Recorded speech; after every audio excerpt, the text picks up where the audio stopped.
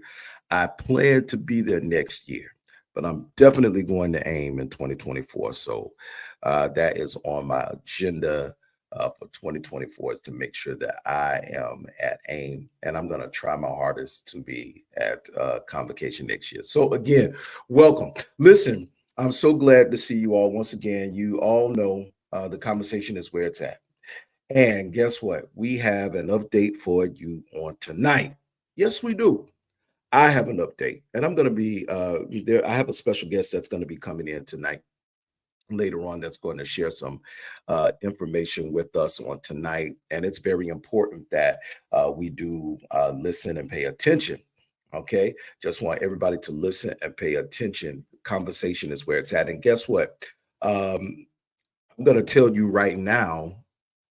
Well, if it's all right, let me just tell y'all what the good news is. All right. What the update is. The update is this. All right. The update is that we are going to follow the judge's order. That's the update. We are following the judge's order. He gave us directions, he gave us instructions, and New Life Church of Orlando, under the leadership of Pastor Derek W. Hutchins II, we are going to follow the order of the judge, and we are going to be patient. That's it, y'all. We are following the judge's order, and we are going to be patient, and we are going to let justice walk. Okay? That's all we're doing. We're not going to talk about it. We're just going to do it. All right. It is incumbent upon us. It is incumbent upon the leadership, us as leaders, to set the right example, to be open, to be honest, to be transparent. So those of you who attended the meeting last Saturday, I know your eyes were open. I know with the information that you all got on last Saturday, I know that your eyes were open, because the evidence was there in black and white, and it was in your face. You could not miss it.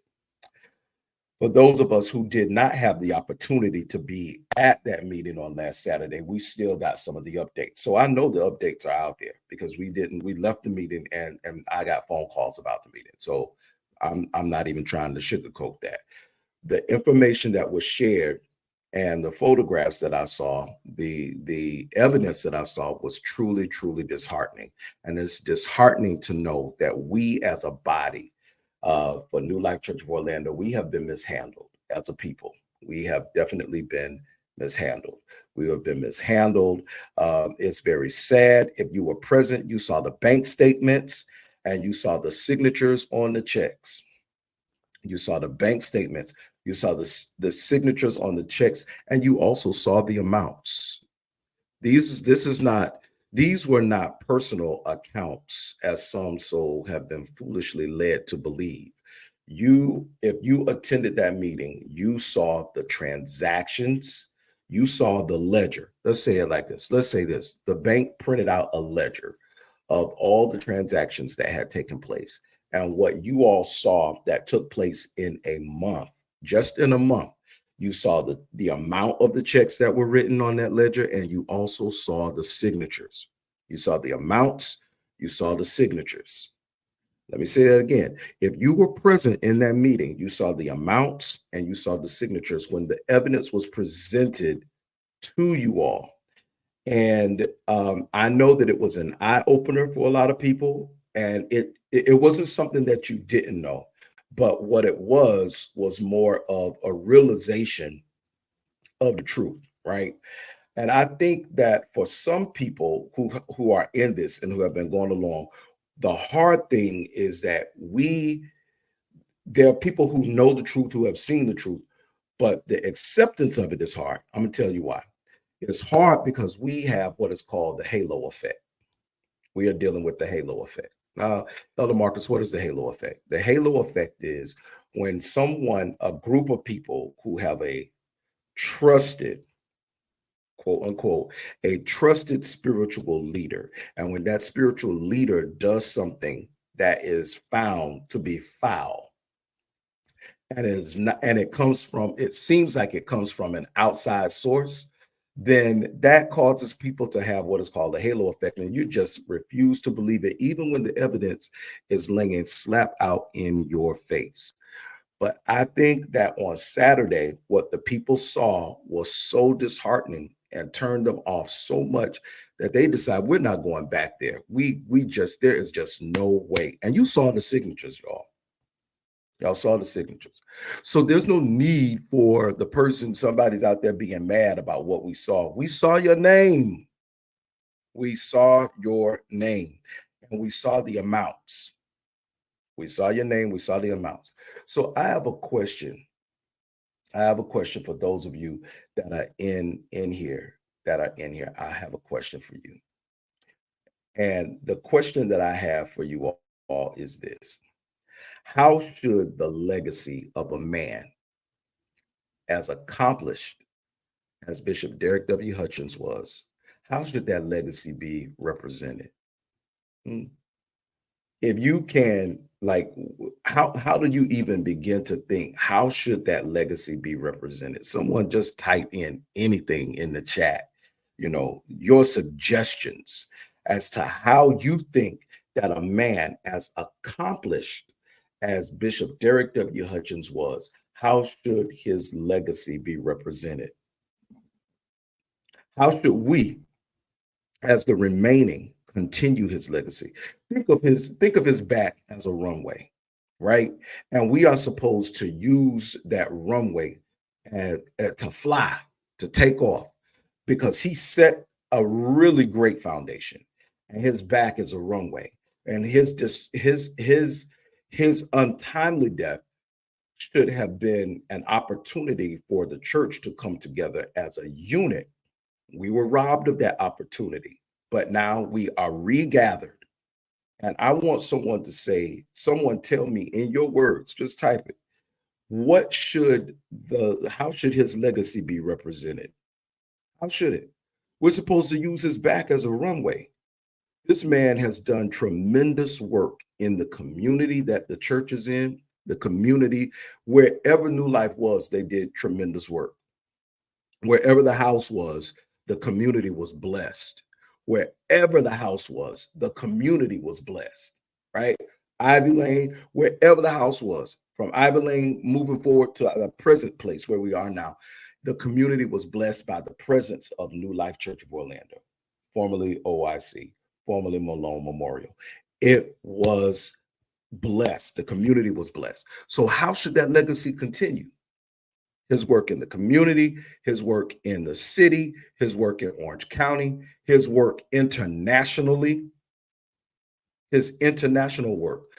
Awesome. The representation of such a legacy, I'm going to scroll this. The representation of such a legacy should be honored with the most respect and highest honor. It was built on truth. Absolutely. Absolutely. Absolutely.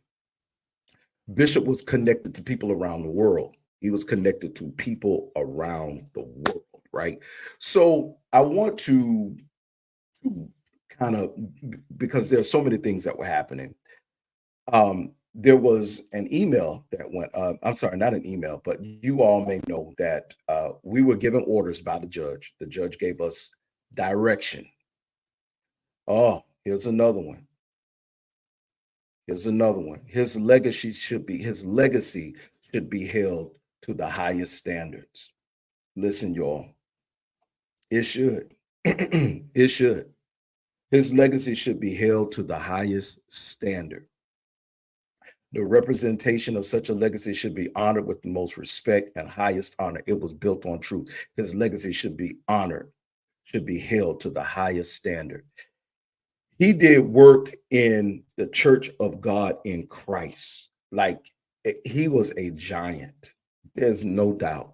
He was not insignificant at all. He was not an insignificant man.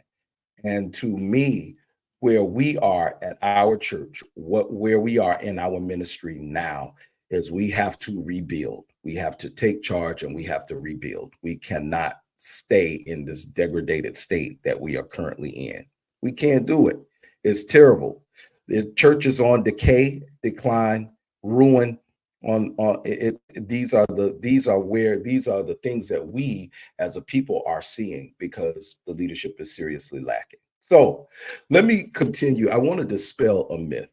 I want to dispel a myth, and I'm going to continue to dispel a myth because there are things that people are saying in the Church of God in Christ in different jurisdictions because they actually do not know.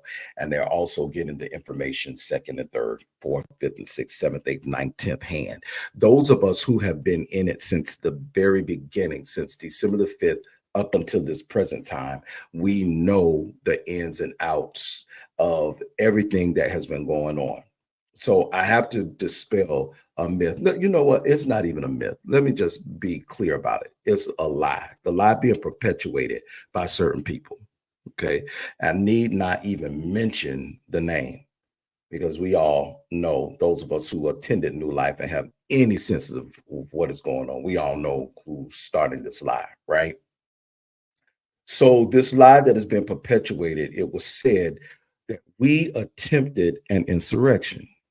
Now, I seriously doubt that word was even used, ever even used by the likes of them before until they heard it on the news regarding January 6th. I'm almost sure of it.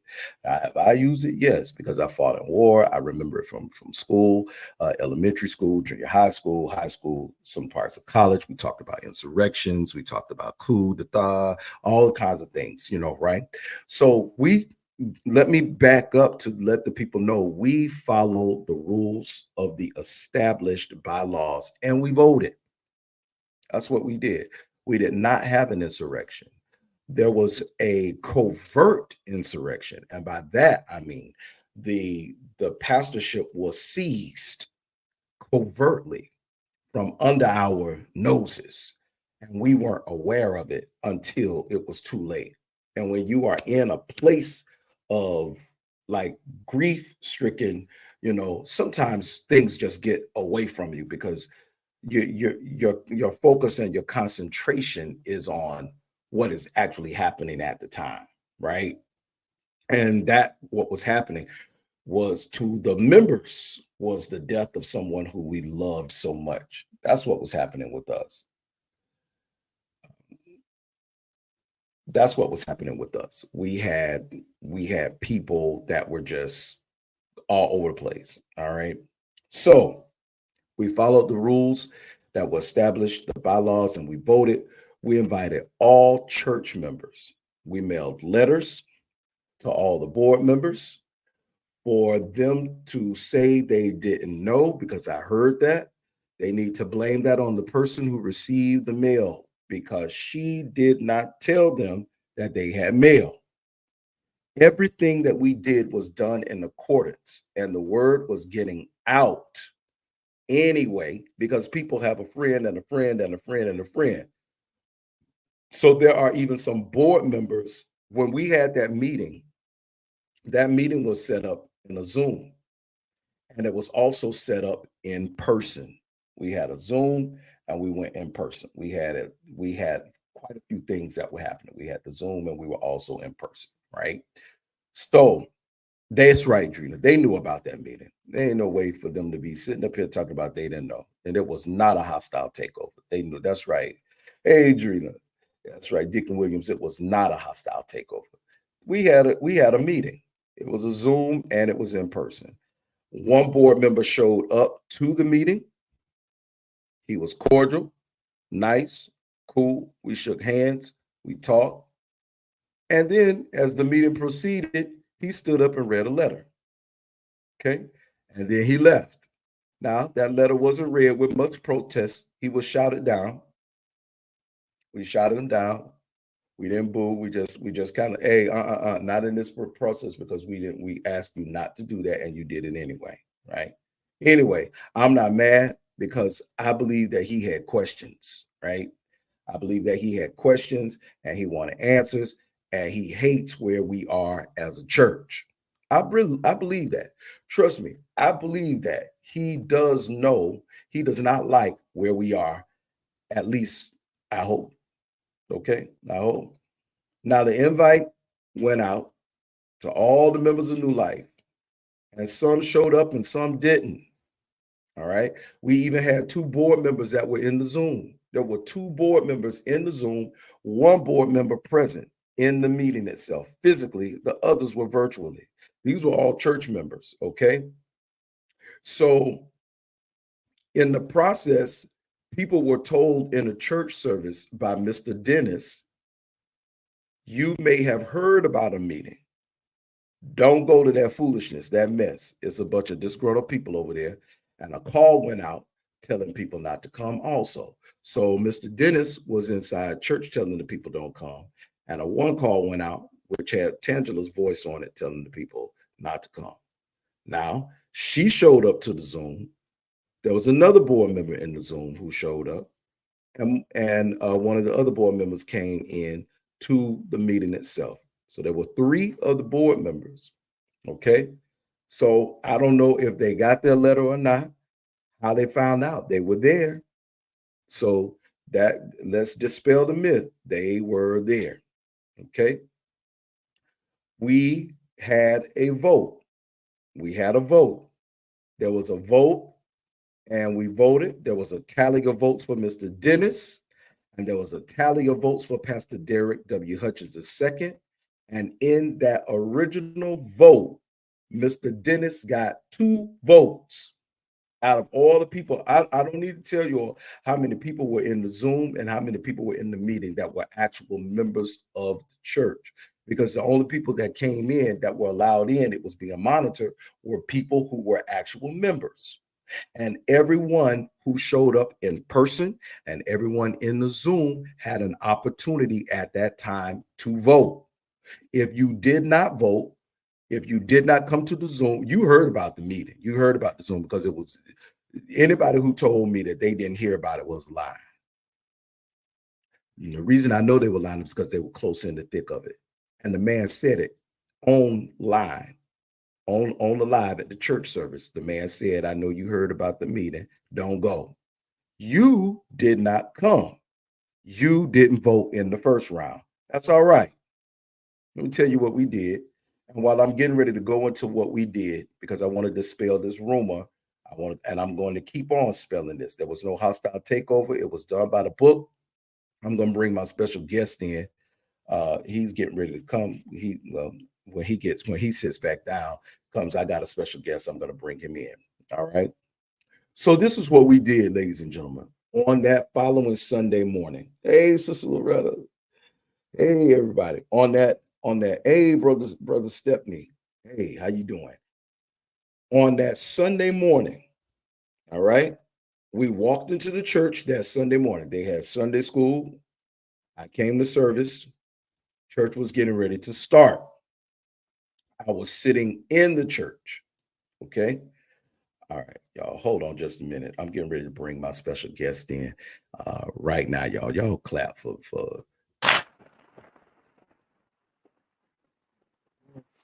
Mr. Minister Kevin Sal. What's going on, brother? We can't hear you because your mic is muted.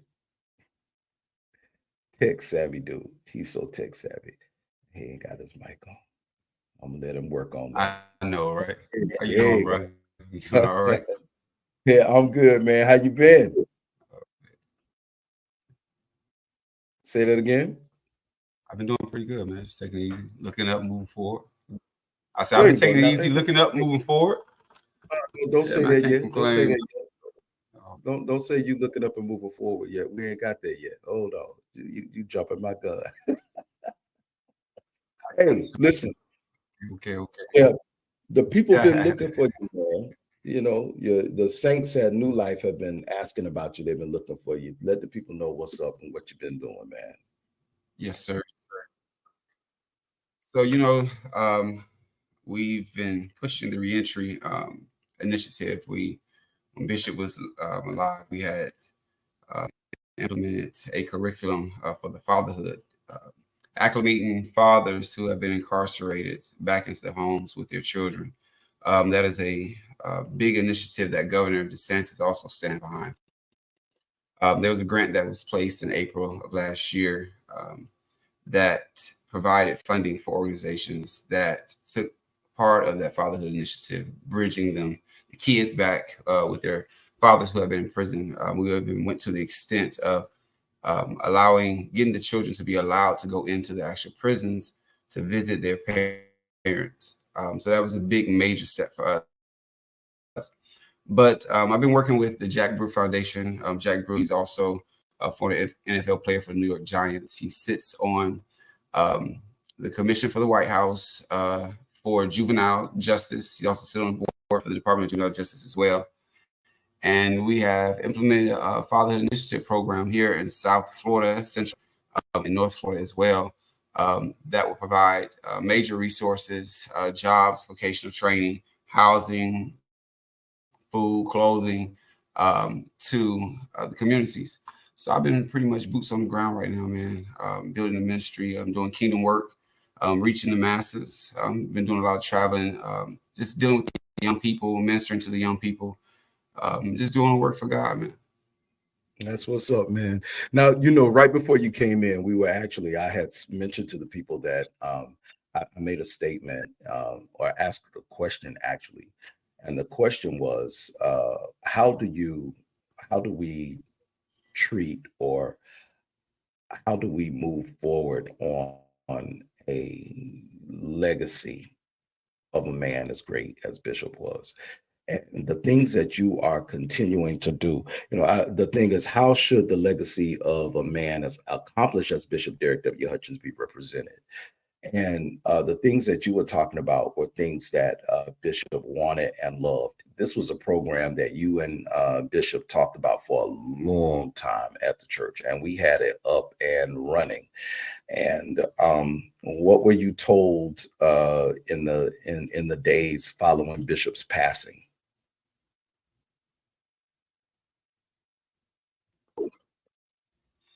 On that Friday, I got a phone call from Bishop. I was on the phone, matter of fact, with Elder Jones. We were talking about a meeting that they had went to prior, um, dealing with reentry, dealing with providing services for the community and for people that has been just as impacted. And right after that, I got a phone call from Bishop. He was on his way to his doctor's office. Matter of fact, he was at his doctor's office. And he said, son, he said, I love you. I said, I love you too, Bishop. He said, now, don't you ever give up. He said, no matter what goes on in your life, son, he said, do not give up on what God has called you to do. And I said, Bishop, I didn't think nothing of it. I said, Bishop, I said, I laughed it off. I said, Bishop, I'm not going to give up on this. This is my ministry. This is what I do. This is what God has called me to do. And he said, well, he said, that's all I want, just make sure you do not give up. And he said, God is going to take you places. He did prophesy of my life. He said, God is going to take you places, young man. He said, you just continue to keep following him.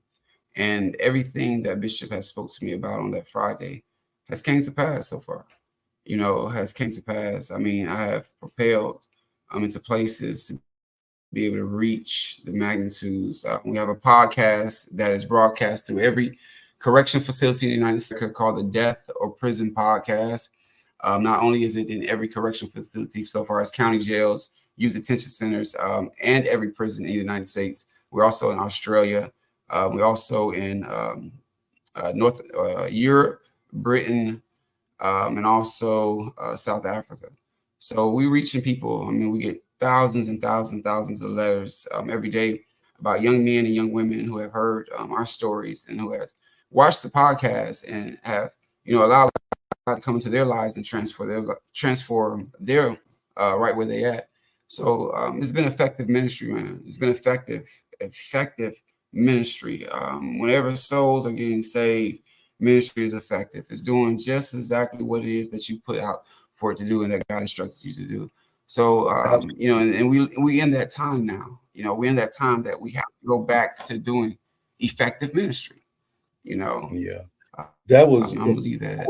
The question that I had was, what happened subsequently after Bishop's death? Because we are not ministering this program at the church. What happened? Why did that stop? Right. So, during the time of, I was going through that process when Bishop had passed and during the funeral, um, I began to seek counsel from other members, from other churches in Christ, bishop and ministers and so forth. And they were telling me how to go about, restructuring everything according to how Bishop had it structured. And one of the first things they did was say, well, you got to talk to your new pastor to see what their vision is. At the time I was in Washington, D.C., and, I called Elder Dennis and I said, sir, I said, I sent you, the outline of the program. I sent it to your daughter. She's supposed to schedule a meeting so that we can sit down and see, where we're going to move forward at. Prior to that, Dennis had came to me and after one of the services said, Bishop had promised the kids in the community toys. Yeah. And he said, and now that he's gone, we are not going to have the toys. He said, but I want to, keep Bishop's word. He said, but I need your help. I said, okay, no problem. The first entity that I called was the prison. Bishop had a profound relationship with an organization that was local, that worked with, guys that were incarcerated. We were even getting ready to move into being able to allow these guys to come to services.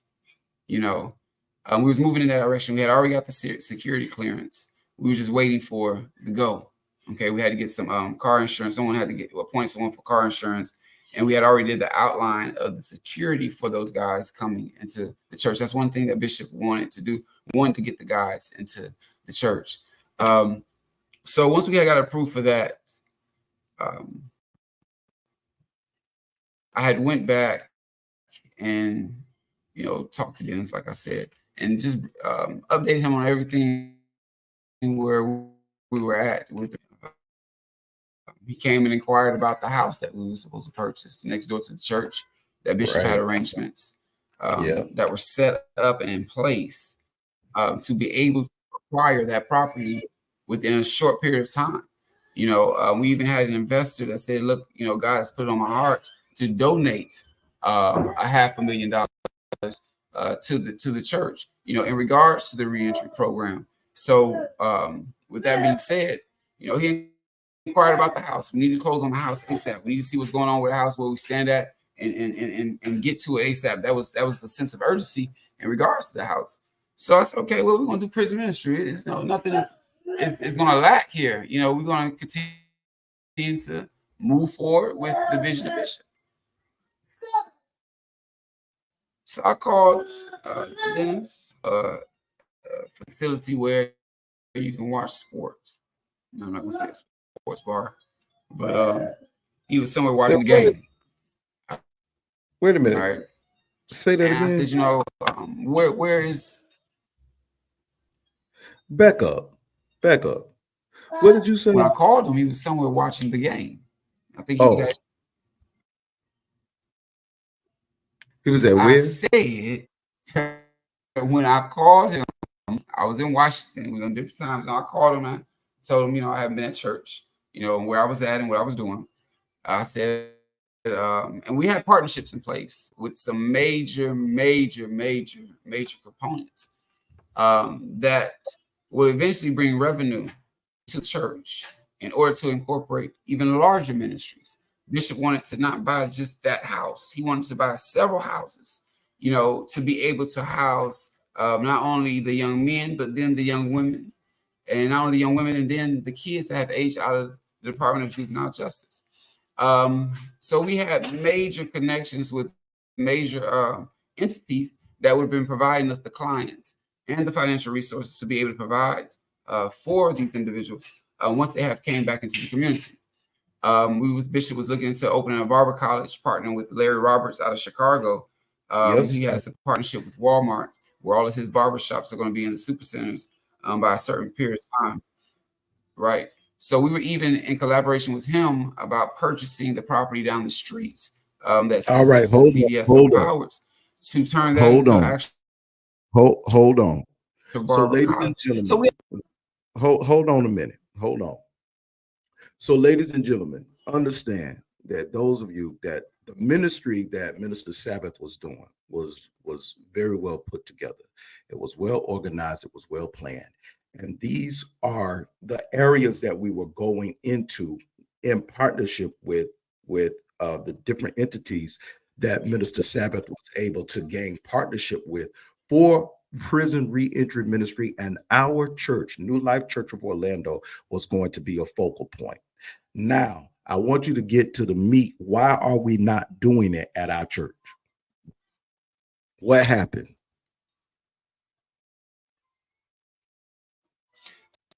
So I called him. He said, when I was talking to him, I didn't have his full attention. You didn't have his undivided. And I said, where are we going with the?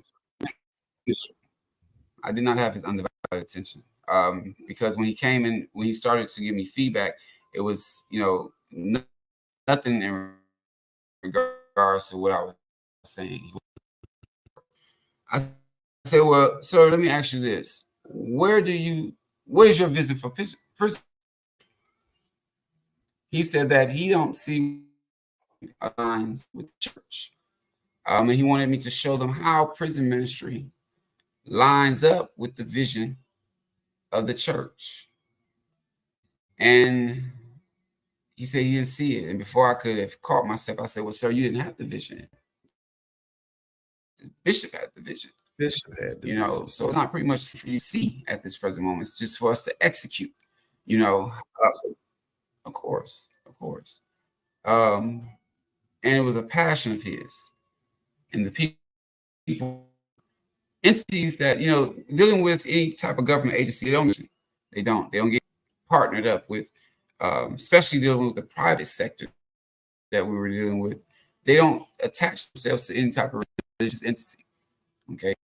But they attach themselves to New Life Church of Orlando. They partner with us. Even we had a little technical difficulty there. It paused out for just a moment. And go back and say that one more time. You said that his vision, you let him know the reason he couldn't see the vision is because it wasn't his vision. Right? His vision. Right, exactly. In a nicer way, yes. And,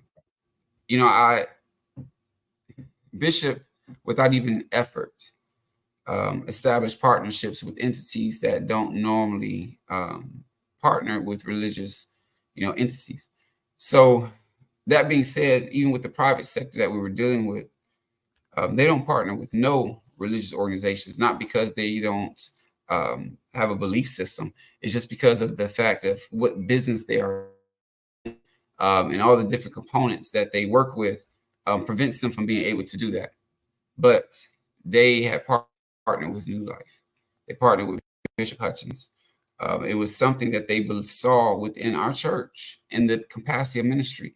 And, when we had that event in July, there was a funeral going on at the same time, and we thought that it was going to be a conflict with what was going on. But it wasn't. The president that was over, that's over that private entity. They were astonished at how, I'm sorry, you cut out. No, you cut out. They were okay. They were pretty much they were astonished at how impactful our ministry was to the community. So they went and, went against, what they don't do and partnered. Matter of fact, the interview was enlightening. The interview was so enlightening and so profound that Bishop had done for them that they turned it into a commercial that can be seen on YouTube. If you type in Bishop's name and you type, but make a long story short, like I said, he acquiesced to a prison ministry, and I called his daughter, and I began to tell her the business aspect of how important, imperative that we have prison ministry incorporate into our church. I began to tell about the partnerships that we had established, about the grant part. A portion of the initiative was been going to the Central Florida, which we would be in the headquarters for that Central Florida component. The grant was a lot over $12 million to the organization, but we were in $12 million. place, because of the 12 things that has been million transpired dollars. since Bishop's passing. Yes, that's all. So, all right. Yeah, You know what? We're going to take a pause. got released. Right? We're going to take a pause right here. I'm going to take a pause.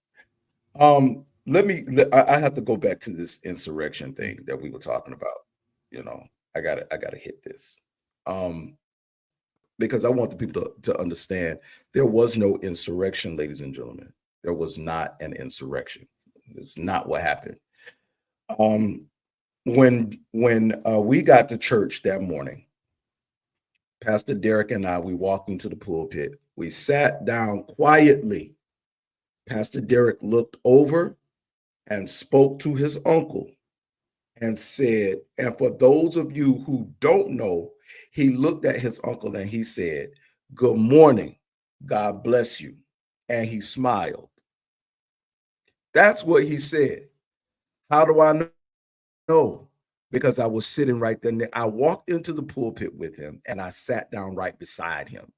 I let him sit closer to his uncle, and I sat on Pastor's right on his left side. I sat to the left of Pastor Derek W. Hutchins. To the right of Pastor Derek W. Hutchins II was his uncle. There was a little bit of a space between them. But he sat down. He looked over at him. He said, "Good morning. God bless you." He smiled. Now, this is the same uncle, Mr. Dennis, who on the day that we unveiled Bishop's chair, I don't know if you were there that Sunday, Minister Sabbath, but we unveiled Bishop's chair 30, I think we waited 30 days. We waited 30 days to unveil his chair. And on that Sunday, when we had the service, one of the things, everything was in disarray. Everything was in disarray. I'm just going to be honest. It was in disarray. It was not done the way that it was supposed to be done. The chair was never supposed to be removed from the sanctuary. It was never supposed to be moved from the sanctuary. I know that's ceremonial and all the pomp and circumstance that goes along with it, but that was the way that it was supposed to be done. And it was picked up, moved out of the sanctuary, and moved all the way into the fellowship hall. And on that day, Mr. Dennis told security, "Don't let Pastor Derek W. Hutchins II into the church." Can you imagine someone telling people, "Don't let you into a space that your father helped or your father established"? Somebody telling you can't come in here? How in the world would you tell somebody? And you know what, I didn't even know what was going on. One of the people in security came up to me and said, "This man just told me not to let that man in." I said, "Let who? Told you not to let who in?" He said, "He told me not to let his son in." I said, "Who told you that?" He said, he looked over and he hung his head, like pointed towards Mr. Dennis. And I said, "Are you kidding me?" And he said, "Man, I ain't telling that man he can't come into his daddy church, the church that his father established. I'm not going to tell him that." Well, he walked in and he sat in the pulpit. That was on the day that we unveiled the chair. And he was so angry that Pastor Derek II came there. You could see the anger in his face. He was so angry. And then he told Elder Pressey, "Don't let him say anything. I told you not to." But Elder Pressey called Pastor Derek up to have words, which was appropriate. It was appropriate. So let me just say that when we walked into the church that morning, He sat down, he spoke, he said, "Good morning, God bless you." Mr. Dennis looked back at him, spoke, smiled, nodded his head. He looked back at the adjutant that came in with us, smiled at him, waved at him, "Hey," because he knew the people. He knows these people. They waved, "Hey, how you doing?" No one was out of order or unseemly. It was he who initiated the clown show. And it was a clown. Were you there that Sunday, Minister Sabbath? Or did you end up coming on that following Tuesday? You just came on that Tuesday. You weren't there I that was Sunday I morning, was were in you? the I was no, I was in the parking lot that Sunday. I didn't even come into the sanctuary because that was set It to was be a in the parking clown lot. show. He I turned the made it into service. documentation. Yeah, Yeah, he turned the whole service into a clown show. It was a pure clown show, and it was so clownish that I was standing in the pulpit thinking to myself, "Oh my God, like, is this really what we doing here?" Like, it was so clownish. Even his brother Randall was lost on the organ, trying to figure out where to go and what to do. He was like a deer in headlights. Like, his eyes was big as quarters, looking like, where, what am I supposed to do? Like, it was a complete clown show, and it didn't have to be. But the thing is we followed the order. We did exactly what we were supposed to do. Now, somebody else might say that there were some missteps, and there's possibility that we did do some missteps. But once the vote was taken and you were invited to the vote and you decided not to show up, you missed your whole opportunity. Now, what the judge has asked us to do is to do this over again. And guess what? New Life Church of Orlando is doing that's right. exactly what the judge has told us to do. Point blank, period. And now, because we're doing that, we're going to be looking up and moving forward. We're looking up and we're moving forward, period. We're not going to deviate from what he told us to do. When we went to court the Right. last time, he said, "Y'all disappointed me. You didn't do what I asked you to do." So we have decided, hey, and as leaders, we have to set the example. You can't tell people as a leader or even try to discipline or admonish people that you are over, that you lead, that you are a spiritual guy. You can't do that if you disobey the rule over you. Case in point. Absolutely. Let me post this. Let me post this. It says, "I could be wrong, but it's obvious he had his own personal motive and his agenda set in place, waiting to carry it out. You that are standing and fighting to uphold the standard and the truth of his legacy must continue to be with one accord. Amen. And the same mind and the purpose of being the light of holiness in the community." Absolutely. There go Brother Carter. He is on the road. Lady Drina is working, and I had a guest in here today, yeah, I had a guest come in. So, I wanted to make sure that we dispel this myth, because that's not what happened. There was no insurrection. Everything was done legally. So y'all can believe that or believe the truth, just like the truth that was shown to everyone on Saturday that showed up for the meeting, and y'all saw that ledger with all those checks and those signatures on it. And there were a lot of signatures, majority. I'm gonna tell you something. Somebody gonna get thrown under the bus. Someone is going to be a fall guy, and I'm gonna tell you who is not going to take the fall, or they're going to attempt not to take the fall, and that's Mr. Dennis, because he's been here before. In his words, he ain't new to this. He true to this. So you, I want to ask any ladies. Let me ask y'all, ladies in here, for you ladies that's in here. Let me ask y'all this. For you ladies that are married, let me ask you something. How much would you sacrifice for another man who's not your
All right, guys, we have some technical difficulties at this present moment. It's kicked him out of the system. It's not allowing him to come back in at this present moment. Stand by for an update. Let me see if we can troubleshoot this.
Man, y'all, I'm sorry. I got booted out. Kicked me out. Minister Sabbath, you still there, brother?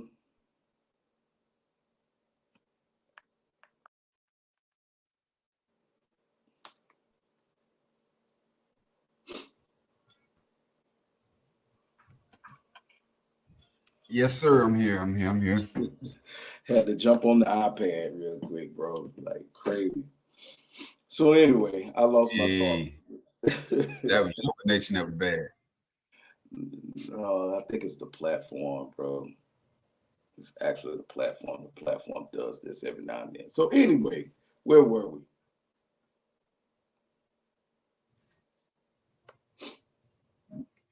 We're getting ready to go into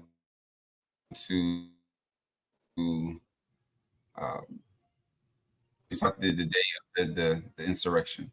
Well, It anyway, was not really an insurrection. Yeah, it wasn't an insurrection. All right, so it wasn't. He was getting ready to start what the judge was. Oh, that's what it was. I know what it was. My question. Thank you for that reminder. For all you married women, for all the ladies that are married, let me ask y'all: how much would you be willing to sacrifice for a man that's not your husband to endanger your own family, to put your own family in jeopardy for someone who is not your husband? How many of y'all would do that? Like seriously, would endanger your family for somebody who you're not married to, who doesn't care about you in the long run. And when the rubber meets the road, right? When the rubber meets the road, that person will literally throw you under the bus because bro, we saw the amount of signatures, and there was one month that they spent 7,000. Well, I ain't gonna say they. I'm gonna say he spent over $7,000 in food. Who, bro? $7,000 in food? Come on now. What's the pizza place? The pizza, frivolous stuff, expensive restaurants in 1 month. $7,000 in 1 month. So that's crazy. That's absolutely insane. $7,000 in a month on food. What you weigh? 700 pounds? You eating that much food? You, bro, do you know how many people can be fed with $7,000? How much work could have been done in the church? How much work could have been? The lights need repair. There's so many things that need to be done and fixed in that church, and you spending $7,000 on food? For who? $15,000 here, $15,000 there, $7,000 here, $20,000 here, and what was it? $5,000 for a toilet, bro. I want you to go. I want anybody to go on Lowe's website. What's the other supply store? You got Lowe's, and what's the other one? It's two of them, two major chains. You got Home Depot. Home Depot. Go to Lowe's, go to Home Depot, Google the cost of a toilet. And if anybody find me a toilet for $4,000, I want you to post a picture of it. And let's see if that's the kind of toilet we got in the church.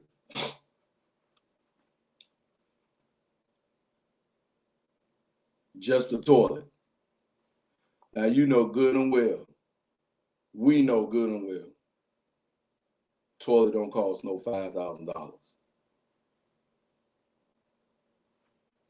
I want to see. Let me know if you find it. As a matter of fact, while you're doing it, I'm going to do the same thing. Big time scamming, cuz. Big time. I want to find this cost of a toilet.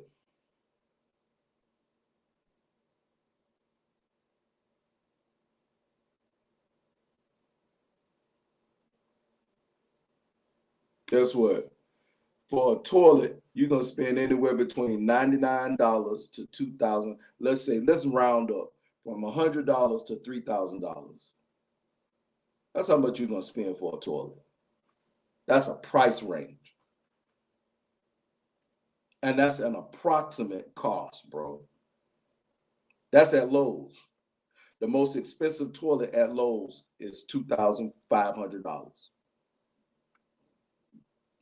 You see what I'm saying?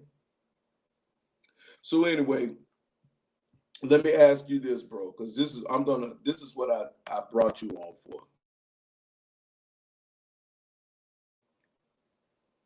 You're the guru at this. And I want you to let the people know, because we have to do, the judge asked us to do a reorganization of the church. It's in the order. You all can go online and see it. I'm not talking about nothing that somebody said in the streets. I'm not saying anything that somebody brought to us by way of anybody talking, saying nothing. This is what the judge put in his order. Okay, so I just want the people to be able to hear from you when you come back.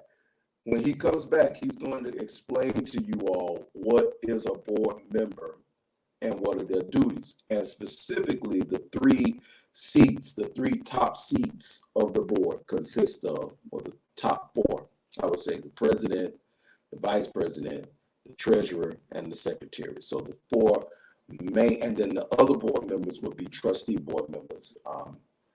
The others just have specifics that they are responsible for. So when Minister Kevin comes back, he can talk about that. Also, what's the difference between the board and the advisory board, because that's something else that we are establishing, okay? The importance of having a board, right? And the roles and the job descriptions, and also what would be the what are the consequences, what damages can be done to a ministry when the board acts out of the confines of the board. All right, when the board acts out of the confines of the board, we ain't got no bidet. We don't have a bidet in the church. It's got to be a toilet like what we have in our church. There are no bidets in the toilets in our church. None. No bidets whatsoever. Yeah, so y'all Google that and see what that looks like for $5,000. So there's not one bidet, not one elongated, skirted, intelligent. The toilet ain't talking. It's all manual. You press the button. It ain't even the kind that you push on the top. Got the two sections. How the water come out? Is it double force or single force? We don't even have that. Just regular flush. We don't even have sensor. We don't even have sensor sinks. Sensor faucets, rather. Sensor. We don't have those. We don't have that. We have manual. Everything is manual. Everything is manual. So that's what we're working with. All right. Coming back and to let the construction. All right.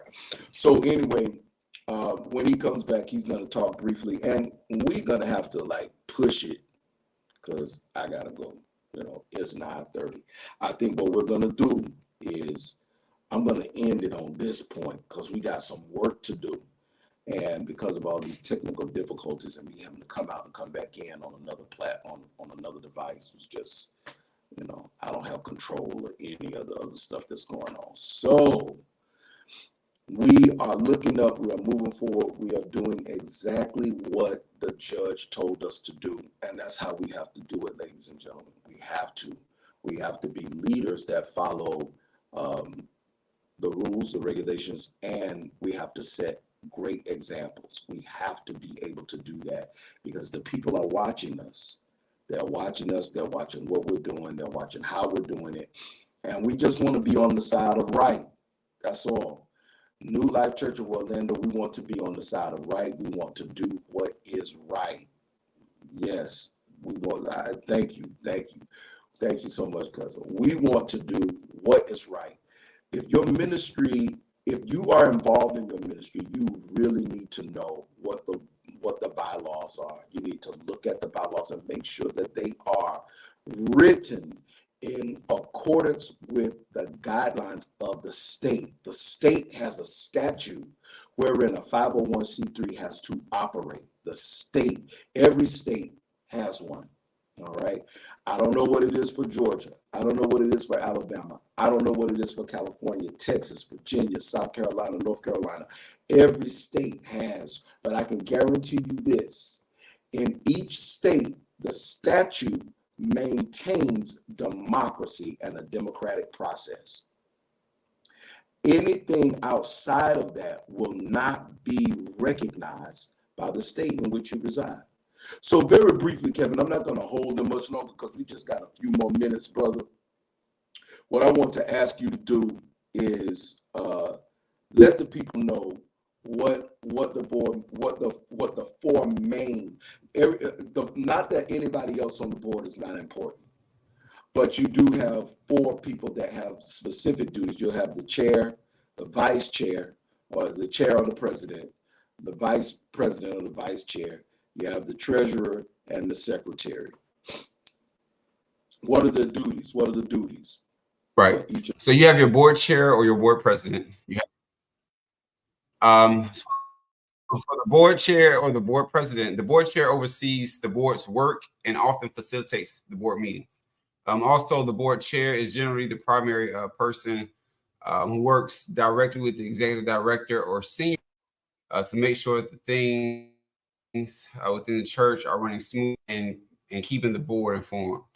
The primary functions or the primary duties of a board chair or board president Is to recommend committees and appoint committee chairs, works in connection to prepare board meetings and agendas, arranges for or takes part in new board member orientations.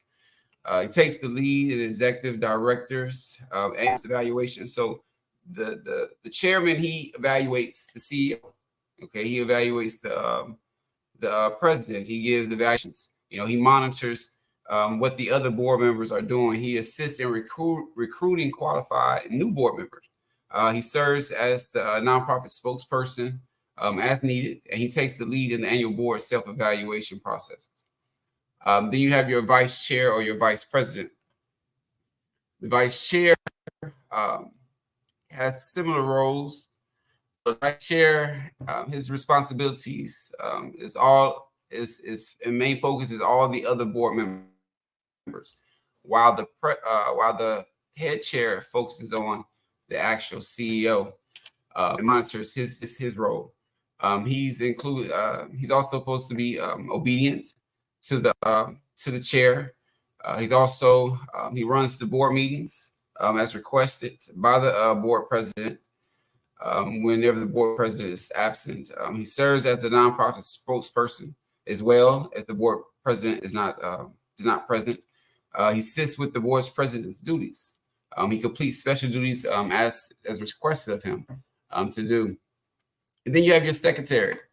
Okay, she schedules the board meetings. She assists in board members' orientations. She takes attendance at board meetings. She takes accurate meeting minutes, which is a requirement by law, and get them approved.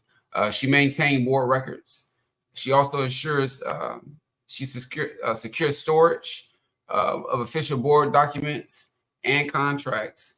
She's supposed to track the board members' terms, how long they've been sitting on the board, and she's supposed to monitor she's supposed to monitor the legal compliance of the board. And then you move on to your fourth component, which is the treasurer.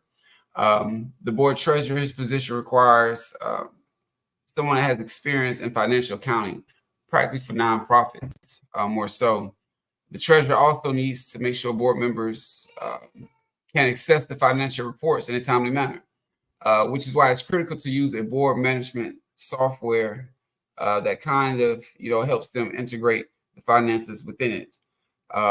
Also, he has to know how to manage the budget.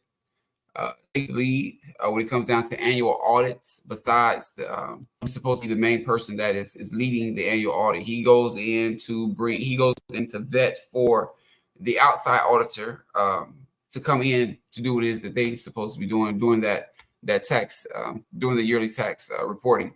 He answers questions about the audit. He chairs the finance committee. Okay, and he partners with the executive director to ensure the financial reports are continually updated.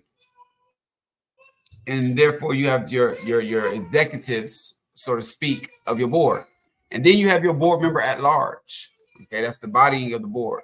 Okay, in which their jobs is to attend all board meetings, engage in board meetings actively, to also serve on at least one committee, because each executive board member have a committee that they oversee. Then the overall board is also supposed to donate. Okay, they donate to the board annually, support board decisions when they are even voted against. That's right. So that is pretty much the outskirts of what the governing body of a board does. And so it's important for us to maintain that and to know, to understand, and to remember. These are the things that are required of us, required of board members. You do have to pay, there are dues that you are responsible for. You do carry a big load. The load is to make sure that the people's interest is best represented. It's not for the enrichment of any person. Auditing needs to take place. And I also strongly believe that the board should have continuing education. They should go to training every year, at least once or twice a year on the changes, the tax law, be fully entrenched in their I mean, responsibilities and their duties.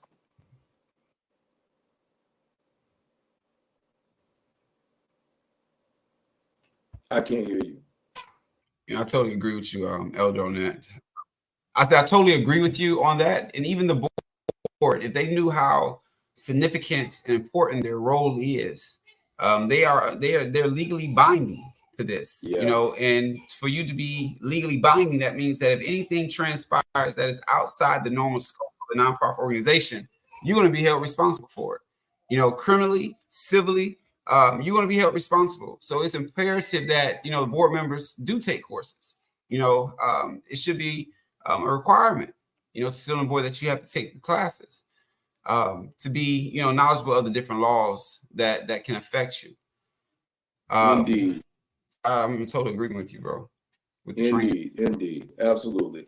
That training is critical. It's important. It is critical, and it is important. And one of the other things that is important for us is to make sure that the board has insurance, just in case some things like that, because that board insurance will protect the board, the trustee board members' assets. If you don't have insurance and adequate coverage, they can come after your assets too, in case something is done improperly and an investigation ensues, and you know you're liable, you know, on all sides. So board insurance is extremely important, and that's something that I want people to know, because people go into these things and not really understanding. A lot of people, I'm not going to say everyone, but a lot of people go into it thinking that it's a glamorous position, but it's not. It's a high level of responsibility. High level of responsibility. It's not. And accountability. And accountability. Absolutely. Absolutely. Responsibility and accountability. It's not a glamorous position, but it is a position that you have to, there are times when you have to come together and make hard decisions, but make the right decisions, you know. Hard decisions, but right decisions. And I tell you what, if you follow the guidelines, the rules, the laws, and regulations, the decisions won't be hard. They'll be right. They won't be hard. It's when you deviate from those things that you find yourself in trouble, you know. And so here we are. But ladies and gentlemen, the time is far spent. I'm over my time. And we're going to have Minister Kevin on next week. We're going to talk about some more things. We're going to talk about where we are. Remember, we're looking up and we're moving forward. And New Life Church of Orlando, under the leadership of Pastor Derek W. Hutchins II, we are following the judge's order. That's it, y'all. That's it. That's how we're moving forward and looking. That's how we're looking up and moving forward. We're following the rule. Go ahead, brother. What were you gonna say? I said that's it. That's all there's to it. That's all there's to it, y'all. Ladies and gentlemen. I said that's all there's to it. Just to follow the judge's order. Moving forward. That's it. That's it. So we're gonna lock out of this. I'm gonna see you all on next Wednesday. Now, here's the thing. Next Wednesday, we will be in a studio. Yes, I'm not doing the podcast from my home anymore. Actually moving to a studio. So the scenery is gonna look different. It's gonna be set up a little bit different. I think you all will like it. Me and Minister Randolph Carter will be live from the studio, and we'll have Minister Sabbath. He'll be joining us via electronic a device. All right, and we're gonna talk. We're gonna share. We're gonna have a good time, y'all. I'm excited about where New Life Church of Orlando is going. I am really excited about the things that we're doing. I'm excited about the direction that we're moving in, and I want to encourage everyone with your gifts and your talents. Let's work together to make this great. We're coming up on the year that Bishop has passed, and we have done nothing towards working towards those things that he left behind and that he loved so dear. It is incumbent upon us to make sure that we hit the ground running in 2024. We don't want to leave any stone unturned. We want to make sure that we hit the ground running and we work hard and we work towards making the community a better place for the people, spreading the gospel, young people, middle age, old, babies. We got a lot of work to do. And God is counting on us, depending on us to do that for him. So, y'all, that 1 year anniversary coming up,